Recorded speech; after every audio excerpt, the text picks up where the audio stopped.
Hey guys, welcome back once again. So today we are going to start a new case related stuff. Okay. So first of all, the organ system which we are going to look is your heart, cardiovascular system. Okay. So starting with the first question, a 45-year-old lady has a 10-month history of shortness of breath. Shortness of breath, also known as dyspnea. Okay. She is found to have irregular pulse. Whenever you hear this word, no, it's a very distinct issue. ऐसा word है ना कि तुरंत नज़र में आना चाहिए। ठीक है, आज मैं हिंदी में पढ़ाएगा, देखते हैं कैसे कितने लोगों को समझता है। ठीक है, शॉर्टनेस ऑफ ब्रेथ, सांस लेने में तकलीफ हो रही है 10 महीने से। ठीक है, अभी क्या हुआ, इरेगुलर पल्स है, कभी ज़्यादा कभी कम पल्स, समझ रहा है ना, अपना रेडियल आर्टरी को दबा के अपन पल्स चेक करते हैं पेशेंट का। ठीक है, उस तरह। And loud P2। ठीक है, with a fix splitting and ejection systolic murmur. Fix splitting समझ रहा है, जो अपना हार्ट का जो साउंड होता है लब डब, तो वहाँ पे स्प्लिटिंग हो रहा है। और इजेक्शन सिस्टोलिक मर्मर है, वेन एवर यू विल एस्कल्टेट। वाला क्या है, इजेक्शन सिस्टोलिक मर्मर। इसका नाम देखो, 3 भाग में डिवाइडेड है। इजेक्शन माने जब रक्त बाहर जा रहा है दिल से, ठीक है, मतलब इजेक्ट हो रहा है, तो at the moment when there is systole, systole means what, contraction of heart, to bulb circulation. So at that moment it is systole. So while systole there is murmur heard. So क्या लगता है, जब heart compress हो रहा है, तब blood heart से बाहर जा रहा है, उस दौरान हमें कुछ सुनाई दे रहा है जो कि नहीं सुनाई देना चाहिए। ठीक है, मरमर सुनाई दे रहा है। तो गड़बड़ कहाँ पर है, हार्ट के कॉन्ट्रैक्शन के दौरान गड़बड़ है, when the heart is contracting. अब कॉन्ट्रैक्ट कौन करता है, वेंट्रिकल्स कॉन्ट्रैक्ट करते हैं, तब जाके ब्लड राइट वेंट्रिकल से पल्मोनरी आर्टरी में जाता है और लेफ्ट वेंट्रिकल से ब्लड आवर्टा में जाता है। ठीक है, तो इतना सब कुछ समझाने का टाइम नहीं है अपने पास, इतना सब कुछ आपने पढ़ा होगा। अभी गिनती के 1 या 2 महीना बाकी है एग्ज़ाम को, एफएमजी के। ठीक है, तो जो लाइन लिखी गई है उसी लाइन को समझते हैं और उसी तरह से हम सॉल्व करने की कोशिश करते हैं। सबसे पहली बात, जब भी आप ये सुनो इरेगुलर पल्स, याद रखना ये वर्ड रिलेटेड टू फिब्रिलेशन है। ठीक है, और किस चीज़ का फिब्रिलेशन, आर्ट्रियम का। ठीक है, आर्ट्रियम और वेंट्रिकल ये 2 भाग है अपने हार्ट के, ऊपर 2 एट्रियम होते हैं लेफ्ट एंड राइट, नीचे 2 वेंट्रिकल होते हैं left and right. So irregular pulse तो है, समझ जाना कि एट्रियम का कोई प्रॉब्लम है। ठीक है, plus fixed splitting, ejection systolic मानो, plus there is shortness of breath. अब शॉर्टनेस ऑफ ब्रेथ, सांस लेने में तकलीफ हो रही है, इसका मतलब क्या है कि हार्ट और लंग्स का दोनों का कुछ तो लफड़ा चल रहा है। ठीक है, तो लंग्स में किस किस साइड से ब्लड जाता है, राइट साइड से, right side of heart. Okay, so this problem in right side basically बोला जाए तो ऑप्शंस देखते हैं। TOF, देखो फुल फॉर्म तुमको लिखे हुए नहीं मिलेंगे अभी, कॉम्पिटेटिव एग्जाम में तुमको याद करना पड़ेगा। TOF is tetralogy of Fallot. क्या, टेरेटोलॉजी ऑफ फेलोट क्या दिखता है, बूट शेप हार्ट, कैसे याद रखोगे, तौफ, तौफ माने तौफिक, तौफिक का बूट, तौफिक का बूट, तौफिक का boot, boot shape heart. Next, ASD, atrial septal defect, ये वाला करेक्ट जवाब है। एट्रियम, उसका जो सेप्टुम होता है, जो लेफ्ट और राइट एट्रियम को डिवाइड कर रहा है, उसमें डिफेक्ट है। ठीक है, तो atrium septal defect. Next is VSD, ventricular septal defect, दोनों वेंट्रिकल से उसको डिवाइड कौन करता है, एक सेप्टुम करता है लेफ्ट एंड राइट में। Next is PDA, patent ductus arteriosus, क्या है, पेटेंट डक्टूस आर्टेरियोसस, उसके नाम में काम छुपा है, पेटेंट है वो डक्ट है इसलिए ductus, and arteriosus it's a small connection between the both arteries, your aorta and the pulmonary artery. ठीक है, तो ये बचपन से ही रहता है, और बंदा यहाँ पे 45 ईयर्स का है, एज देखो 45 ईयर्स का हो गया, अभी तक उसको मालूम नहीं पड़ता कि उसको PDA है, जाता नहीं डॉक्टर के पास। तो इतने साल तक रहेगा क्या PDA, नहीं। जैसे ही बच्चा पैदा हुआ ना, समझ जाता है डॉक्टर को, क्योंकि वो जैसे ही सुनता है ना, तो उसे मशीन लाइक मरमर सुनाई देता है। ठीक है, तो क्वेश्चन आएगा, छोटा बच्चा दिया रहेगा, एज मेंशन किया रहेगा, तो age is very important. Okay, so PDA, you would find the magical word which is machine like murmur. Okay, and if that is present inside the question, there is high chance that the answer is your PDA. But in this case, this guy is 45 years old. Okay, it's a very old guy, with the symptoms are also different, so that's the stuff. Last, COA, coarctation of aorta. Now this कोआक्टेशन of aorta is totally different condition, इसके symptoms भी अलग दिखते हैं, आपका जो pulse differences दिखते हैं, ठीक है, वो आगे देखेंगे अपन, ठीक है। So in this case answer is ASD, atrial septal defect. You see, most adult patients with a large defect presents with some or all symptoms including fatigue, exercise intolerance, palpitation, syncope, shortness of breath, peripheral edema, thromboembolic manifestations and cyanosis. ये सारे symptoms है। इन symptoms के मतलब याद रखो, fatigue माने थकावट, exercise intolerance, वो एक्सरसाइज बिल्कुल नहीं कर सकता, पाल्पिटिशंस, ऐसे धक धक, मतलब अंदर से ही ऐसे फील होता है पेशेंट को कि कुछ तो है। नेक्स्ट इज सिंकोप, चक्कर आने लगते, shortness of breath, peripheral इडेमा, peripheries पे हाथ हो गए, लेग्स हो गए, सोल हो जाएंगे, ठीक है, because there is edema. Thromboembolic manifestations, thrombus form होगा, एम्बोलस फॉर्म होगा। साइनोसिस, पूरी बॉडी पेल पड़ जाएगी, ठीक है, cyanosis. Arrhythmias are more common, cyanosis blue पड़ जाएगी, ठीक है, मतलब ब्लड सप्लाई पहुंचेगा नहीं ठीक से, तो डीऑक्सीनेटेड ब्लड बनते रहेगा। Arrhythmias are more common after 40 years of age, age देखो वेरी इंपॉर्टेंट, 45 ईयर्स एज है यहाँ पे। And common arrhythmias are your atrial flutter, flutter बोले तो एक दिमाग में डायरेक्ट आना चाहिए क्या, सॉटूथ अपीयरेंस ईसीजी में। Atrial fibrillation, we all know fibrillation is irregularly irregular ways.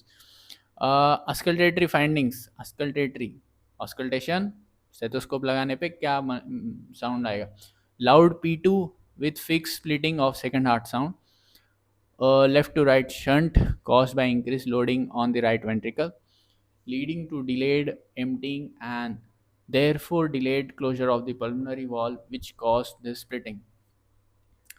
Soft systolic ejection murmur in the pulmonary area at the upper left sternal border. A diastolic rumble over the left sternum, lower sternum because of increased flow through the tricuspid valve. Classic auscultatory findings are described above are not present unless the shunt is reasonably large. Second question पे आते हैं। अभी जो लोग मेरा video देख रहे हैं, कुछ लोग होंगे जिन्होंने डायरेक्ट बंद कर दिया होगा क्योंकि बोलते हैं क्या समझा रहा है ये, बच्चे थोड़ी है हम। लेकिन बहुत लोग हैं भाई, एफएमजी में ऐसे कई बच्चे हैं जिनको नहीं पता, छोटे छोटे वर्ड्स के मीनिंग नहीं पता, क्वेश्चन ही समझ नहीं पाते, बंदे ऐसे एग्जाम पास कैसे करेंगे। सेकंड क्वेश्चन पे आते हैं। एज देखिए, 64-year-old मैन है, sex is also important, he is a man, he is a male. So 64-year-old man has recently suffered from a myocardial infarction and is on three main drugs: aspirin, atorvastatin, ramipril. Okay, aspirin blood related है, ठीक है, clots prevent करता है। Atorvastatin, last word देखिए statin, किसी भी medication के आगे स्टैटिन लगाए तो समझ जाना कोलेस्ट्रॉल लेवल कंट्रोल करने के लिए दिया जाता है। Ramipril is your ACE inhibitor. So three main drugs, okay, aspirin, atorvastatin and ramipril, इन तीनों ड्रग्स पे वो है। पर क्या ये फायदेमंद है, मतलब is it giving us the answer? No, so we should read the whole question. He has been having trouble sleeping, उसे नींद नहीं आ रही है, क्यों? And been losing weight for the past 4 months, so there must be some kind of side effect of this drug. He doesn't feel like doing anything he used to enjoy and has stopped socializing. He says he gets tired easily and can't concentrate on anything. What is the appropriate treatment? अभी पहले से ही 3 drug पे है वो, और एक drug उसको देना पड़ेगा, ऐसा ड्रग जो उसको खुश रहना सिखाए। तो क्या है, कौन सा ड्रग है? ऑप्शंस आर लिफोप्रामीन, डोसुलिपिन, सितालोप्राम, फ्लुक्सेटीन, और कोई है क्या? नहीं। तो क्या है मेरे हिसाब से यहाँ पे, क्या होना चाहिए था यार, यहाँ पे सर्ट्रेलिन नाम का ड्रग होना चाहिए था, SERTRALIN, because that's the first choice. If that's not there then citalopram is good, but citalopram के साथ एक side effect, torsades de pointes नाम का साइड इफेक्ट आता है। So let's see, phenelzine no, okay, citalopram. Okay, Sita और राम जी ऐसे याद रखिए क्या, दो मैन, सीता और Ram, citalopram. Okay, citalopram among SSRI। SSRI selective serotonin reuptake inhibitors. ना क्या है, हम खुश क्यों होते हैं, सेरोटोनिन निकलता है बाहर, इसलिए। तो सेरोटोनिन जितनी देर तक बाहर रहेगा, बाहर मतलब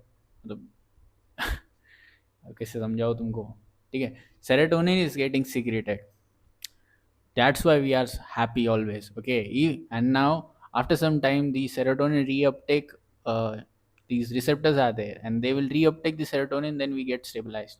Okay, and that's why it is maintain करके चलता है सेरोटोनिन, ठीक है। अगर हम वो रिसेप्टर्स को ही ब्लॉक कर दे जो सेरोटोनिन वापस खींच रहे हैं, ठीक है, तो सेरोटोनिन ज़्यादा देर तक रहेगा अपने बॉडी में, और ज़्यादा देर तक रहेगा तो ज़्यादा देर तक अपन खुश रहेंगे। बेसिकली बंदे का कंप्लेन क्या है कि वो खुश नहीं रह पा रहा है, ठीक है। खुश नहीं रहेगा तो भैया धीरे धीरे डिप्रेशन की ओर चला जाएगा। तो उसे खुश कराने के लिए हमें सेरोटोनिन की लेवल्स बढ़ानी है उसके बॉडी में, तो हम सेरोटोनिन रीअपटेक इनहिबिटर्स देंगे, कौन से, सिलेक्टिव वाले, जो कि सिलेक्टिव चैनल्स पे एक्ट करेंगे, ठीक है। तो ऐसे से आ रहा है जो सर्ट्रैलिन है, जो कि मैं बोल रहा था, sertraline is a drug of choice for ischemic heart disease. Next choice is your citalopram. And as it is often related to Torsades de Pointes, it is not the first choice. Okay, if SSRI cannot be used, then we can use mirtazapine. 3 minute order में याद रखो, first choice is your sertraline, second choice is your Sitaji Ram ji, citalopram. If not Sitaji Ram ji, then Meera is mirtazapine. क्या है, life है, इसी तरह से याद रखने पड़ेंगे, इतने सारे ड्रग्स है, ठीक है। So it is recommended. Next, it is an anti depression. Okay, basically क्या उसका सिम्टम क्या है, डिप्रेशन की ओर जा रहा है, उसको डिप्रेशन से बाहर निकालने के लिए ड्रग्स देने। Third question, a 75-year-old man collapsed while walking in his garden. Garden में चलते चलते कोलैप्स हो गया। कोलैप्स होना माने गिर जाना, सीधी सिंपल भाषा में नहीं लिख सकते कि गिर गया था, नहीं। He recovered fully within 30 minutes with blood pressure 110/80 mmHg and regular pulse of 70 beats per minute. तो देखो उसका बीपी भी नॉर्मल हो गया और पल्स भी नॉर्मल हो गया, पर कब, 30 मिनट के अंदर वो बंदा वापस होश में भी आ गया। He has a systolic murmur on examination, again systolic, during contraction this murmur, his activities have been reduced lately which he attributes to the old age। अब उसके कहने से क्या होता है, वो बोल रहा है कि मैं बुढ़ा हो रहा हूँ तो मेरी एक्टिविटीज़ कम हो रहा है। what is the definitive diagnostic investigation that will assist you with this condition। In short वो पूछ रहे कि अभी तुम क्या करोगे, what will you do. First of all हमारे लिए जो कंसर्न का बात है वो है कि वो गिरा क्यों, गार्डन में अचानक से चलते चलते गिरा क्यों। तो हो सकता है कि ब्लड सप्लाई पैरों की तरफ रुक गया हो, ठीक है।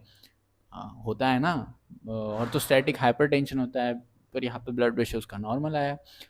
तो हम क्या करेंगे, एको करेंगे ऑब्वियसली। नॉन इन्वेसिव मेथड करो, कभी भी काटाकुटी का मेथड नहीं करना, ठीक है। काटाकुटी माने डोंट यूज़ इन्वेसिव। इन्वेजन क्या होता है, ठीक है, स्कैपल यूज़ हो गया, सिरिंज हो गया, कोई भी चीज़ अगर आप बॉडी के अंदर इंट्रोड्यूस कर रहे हो वो इन्वेसिव मेथड है, ठीक है, वो नहीं यूज़ करना। सबसे पहले सिंपल चीज़ है, अल्ट्रासोनोग्राफी करेंगे, उसी को एको बोलते हैं, एकोकार्डियोग्राफी, ठीक है, क्योंकि हम हार्ट को सोनोग्राफिक प्रोब से चेक करेंगे। So options are like ECG, echo, 24 hour ECG monitoring, जिसको होल्टर मॉनिटरिंग बोलते हैं, 24 hours blood pressure monitoring. So according to me echo is best. Okay, two main differential diagnosis are here as I said. Exertional syncope, exertion किया, चल रहा था वो patient अपना garden में, और फिर अचानक से गिर गया, मतलब एक्सर्शन करने पे सिंकोप आया, चक्कर आया और गिर गया। और दूसरा क्या है, are aortic stenosis and hypertrophic cardiomyopathy, HOCM जिसको बोलते हैं हम।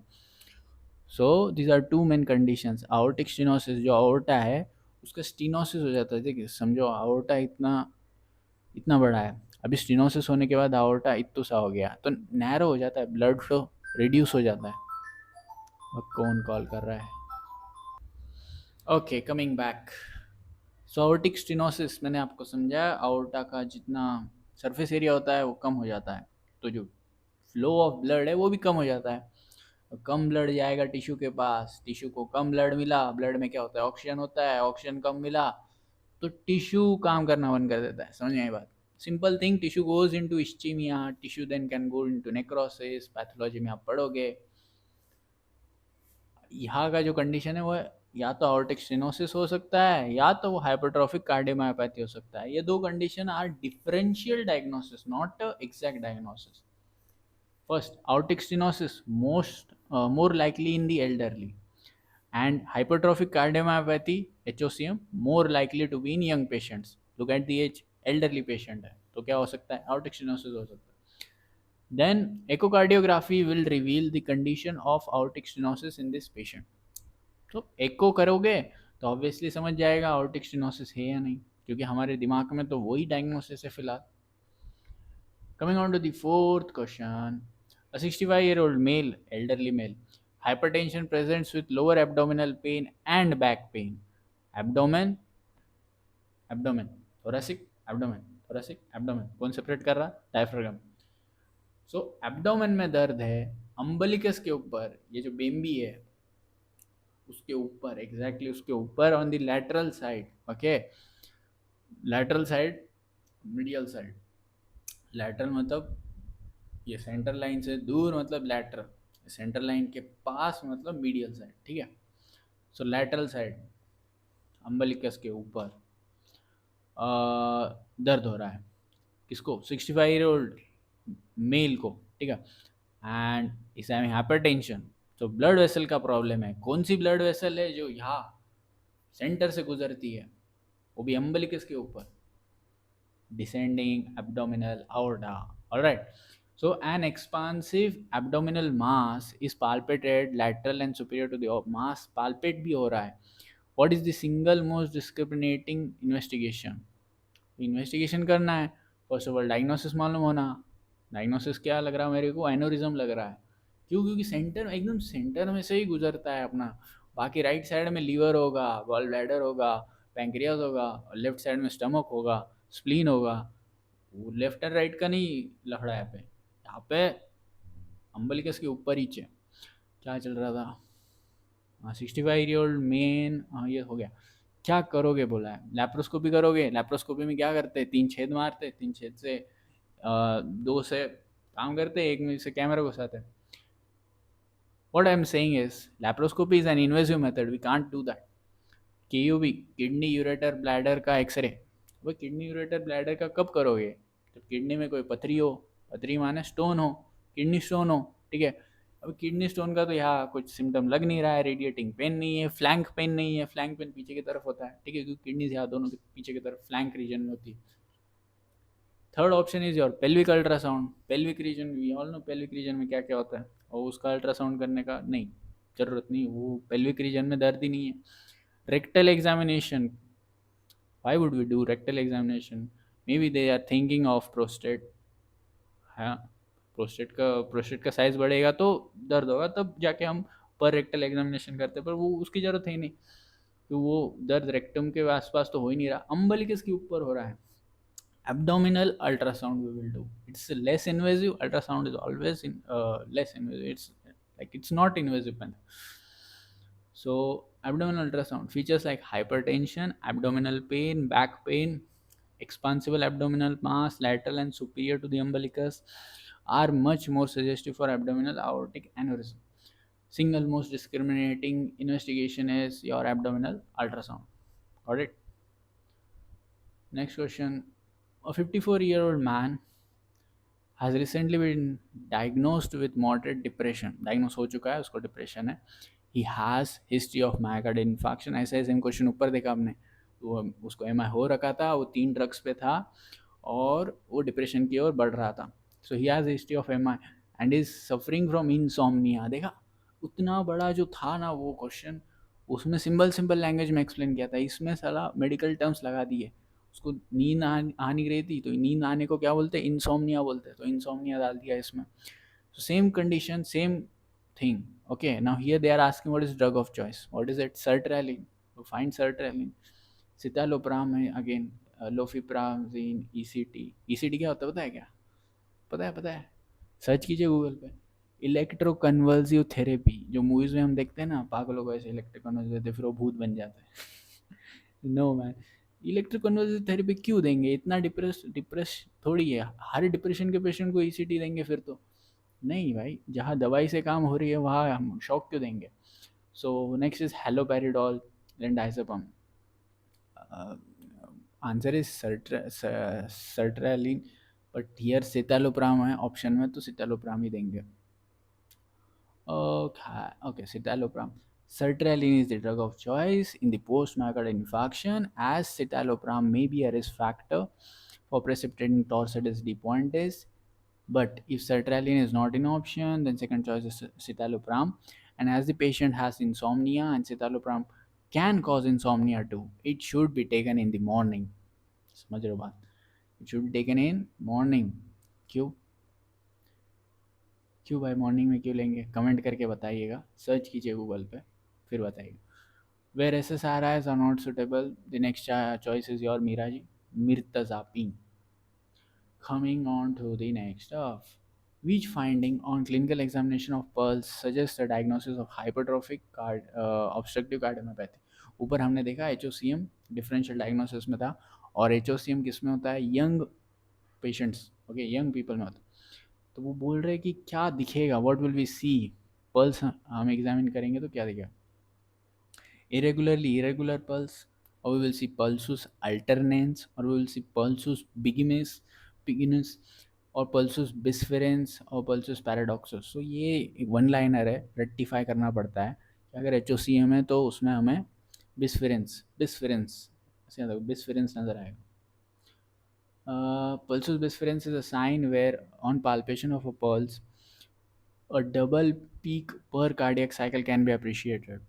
Bisference means striking twice. Bisference, striking twice. एक तो classically it is detected when aortic insufficiency exists in association with aortic stenosis, but may also be found in hypertrophic obstructive cardiomyopathy. Coming on to the question number 7, a man with a prosthetic heart wall, prosthetic, बाहर से लगा है, कृत्रिम है, natural नहीं है. So, a man with a prosthetic heart valve underwent hemicolectomy, and after some days, complaints of left hypochondriac plane. Our abdomen is divided into 9 quadrants. हमारा जो एब्डोमेन है, हम मेडिकल स्टूडेंट्स, हम मेडिकल मेडिसिन में 9 quadrants में divided है, ठीक है? तो वो क्वाड्रेंट्स आपको याद रखने चाहिए. उसमें से एक क्वाड्रेंट है लेफ्ट साइड में हाइपोकॉन्ड्रियाक वाला. सो वहाँ उस क्वाड्रेंट में दर्द हो रहा है पेशेंट को. और हुआ क्या है कि उसने उसका एक प्रीवियस सर्जरी हुआ है, प्रोस्थेटिक हार्ट वॉल्व लगाया गया है उसे, और अभी उसका हेमिकोलेक्टोमी हुआ है. इस colon is been not full colon, hemi, आधा कोलॉन निकाला गया है, because there is tomy written, look tomy. Okay, so you must understand these words. So prosthetic heart valve भी लिखा गया है, हेमिकोलेक्टोमी भी लिखा गया है, और अब इसको दर्द भी हो रहा है. तो हो क्या रहा है basically? he is having some kind of problem in his abdomen. Why? Due to some previous condition. So what is the next investigation to ascertain the cause of this? So हो सकता है कि उसने जब वॉल्व लगाया, उस valve पे अभी कुछ क्या बोलते हैं, वेजिटेशंस आ गए हो, जिसको हम बोलते हैं endocarditis. Okay, there is inflammation of the endocardium, due to which there is a systolic murmur. You see, systolic murmur भी हमें एज अ सिम्टम ना है, और फीवर है. जाहिर सी बात है, फीवर होता है, इसका मतलब अंदर इन्फेक्शन है. So what is it? So what to do? CT scan करोगे, ब्लड कल्चर करोगे, कि ईसीजी करोगे, एमआरआई करोगे, कि radio active thyroid scan? Why thyroid scan? Thyroid का प्रॉब्लम ही नहीं है. तो elimination of option is very important. Okay, आपको ऑप्शन एलिमिनेट करना आना चाहिए. देखिए, सीटी स्कैन तो नहीं करेंगे, क्यों? क्योंकि इट्स इन्वेसिव मेथड ना मैन. एंड सीटी स्कैन करके क्या ही दिखेगा आपको? रेडियो एक्टिव थायराइड स्कैन करोगे? नहीं, क्योंकि थायराइड रिलेटेड कोई प्रॉब्लम नहीं है. ब्लड कल्चर करोगे, क्योंकि उसको फीवर आया है, तो हमें पता करना है कि फीवर किस बैक्टीरिया, किस माइक्रो ऑर्गेनिज्म की वजह से आ रहा है. तो उसको पहले फाइंड करने के लिए हम ब्लड भेजते हैं. कभी भी पेशेंट आता है, तो फीवर वाला पेशेंट आता है, तो हम पहले ब्लड टेस्ट के लिए भेजते हैं. क्यों?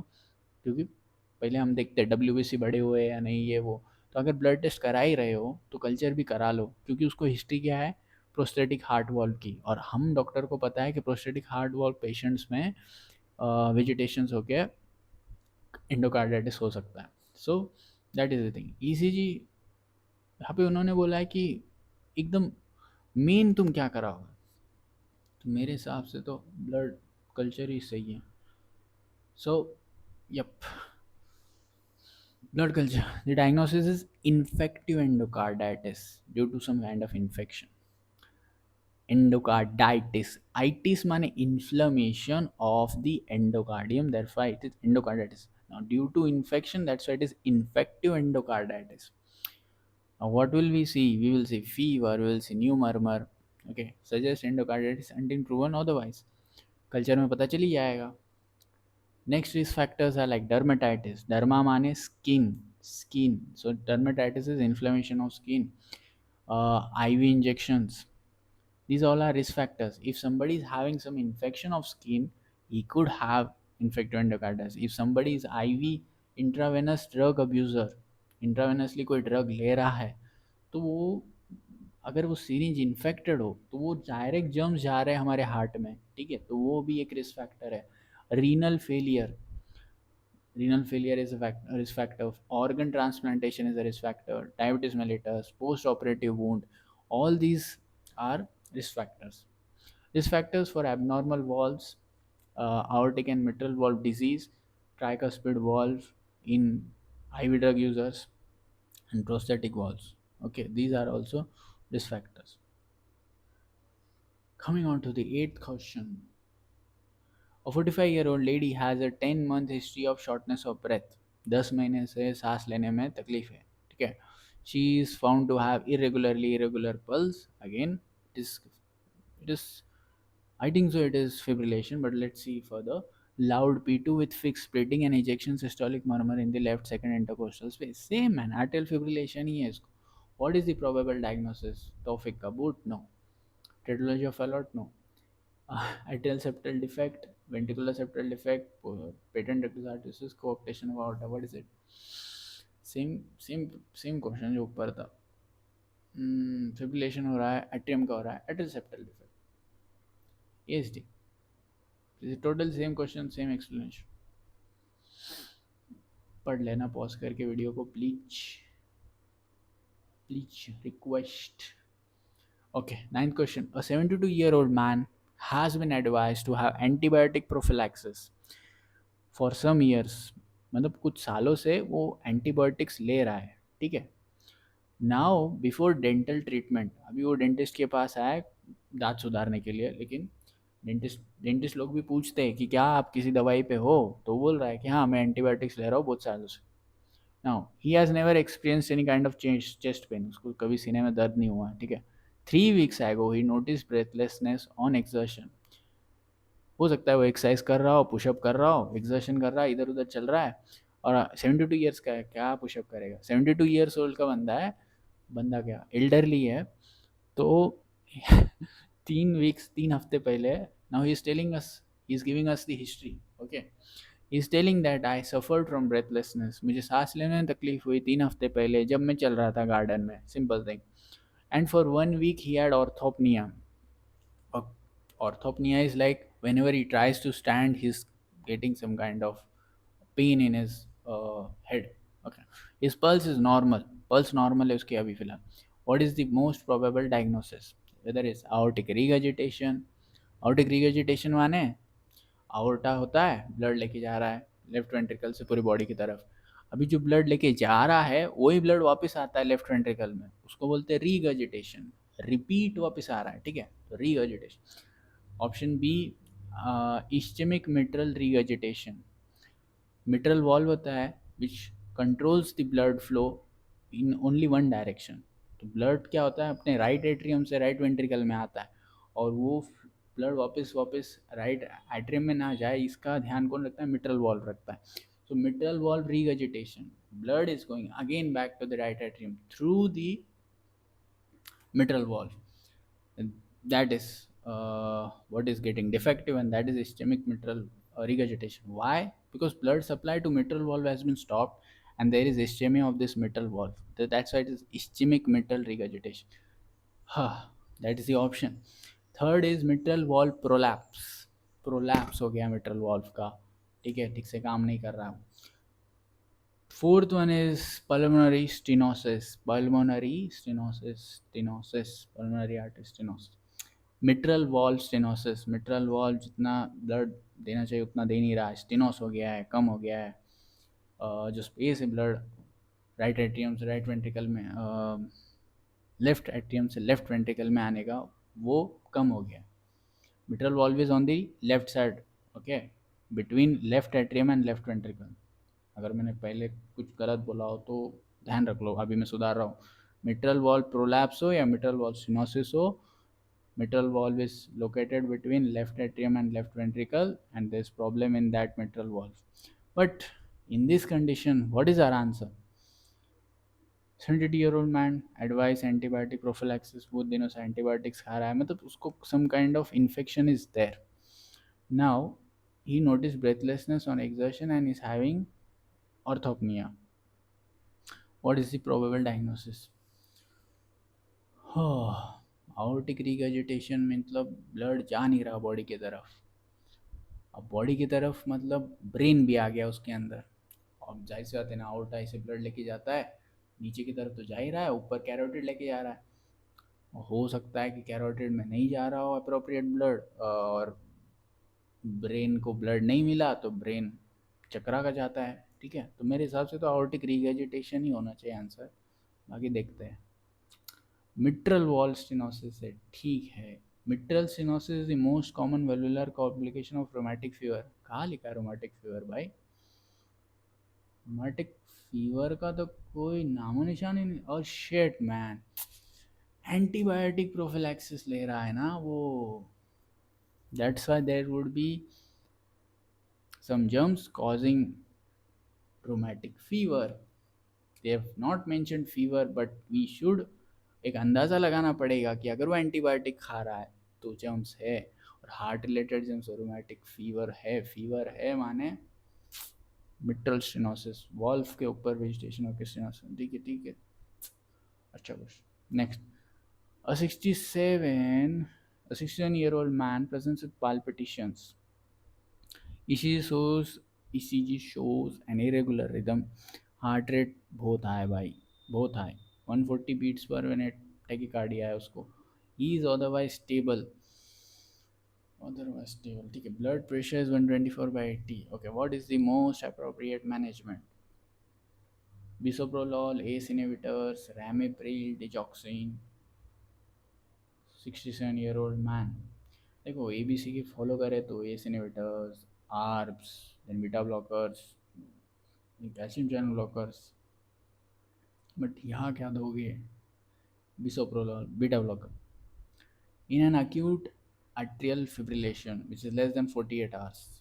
अच्छा, 2 दिन. Okay, less than 48 if stable rate control by verapamil. हाँ, वेरापामिल सुना हूँ मैं. दिल पैक करता है, हार्ट पैक करता है. ठीक है, verapamil 40 to 120 milligram per 8 hours we give per oral. Okay, and bisoprolol, okay, we can give 2.5 to 5 milligrams per day per oral. Okay, that is for acute. Less than 48 hours का time हुआ तो acute कहा जाता है. Greater than 48 hours then it is chronic arterial fibrillation. अब why fibrillation? Question में mention किया है irregular. अब इतने देर से irregular पल्स बोल रहे थे, अभी सिर्फ irregular रिदम लिखा उन्होंने. ठीक है. In chronic arterial fibrillation rate control with beta blocker और rate limiting calcium channel blocker. मैं बोला कैल्शियम चैनल ब्लॉकर दे सकता है, लेकिन टाइम इंटरवल नहीं मेंशन किया है ना यार. क्वेश्चन ही अधूरा है. ठीक है, आज के लिए बस इतना ही. लाइक कीजिए, शेयर कीजिए और पढ़िए. 10 क्वेश्चन है हार्ट के, बहुत इंपॉर्टेंट क्वेश्चन है. हर एक ऑप्शन जो मैंने समझाया उसको फिर से पढ़िए, क्योंकि हो सकता है मैंने कहीं ना कहीं मिस्टेक करी हो. वो मिस्टेक फाइंड कीजिए और डू कमेंट सेक्शन में लिखिए कि क्या नहीं समझा और क्या समझा आपको. और पढ़ाई कीजिए. All the best.